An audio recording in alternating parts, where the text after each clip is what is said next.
juda ham o'zingga ishonching past degan gap abuzerni sizga aytayotgan yana bitta udari hisoblanadi. Nimaga seni samotsenkang past? Nimaga yaxshi gapira olmaysan? O'zi immuniteting ham juda past. O'zi gaplarni bir chiroyli qilib ayta olmaysan-da degan ayblov faqatgina erkakni xotinga gapirgan gapi emas. Ba'zan ayol ham eriga shu gapni gapirib, uni qo'llab-quvvatlash o'rniga uni ayblashi mumkin. Ba'zan qaynona keliniga samotsenkangiz juda ham pastda degan gaplarni aytishi, bu ham o'sha toksik munosabatlarni bir ko'rinishi hisoblanadi. Bunday toksik munosabatlardan keyingi safar undan ham katta og'ir qalb og'riqlarini kutishingiz mumkin.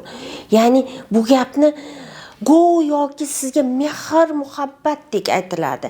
Samotsenkangiz pastda o'zi, samotsenkangizni bir to'g'rilab olishingiz kerak degan gapni o'ta ham mahorat bilan gapiriladi.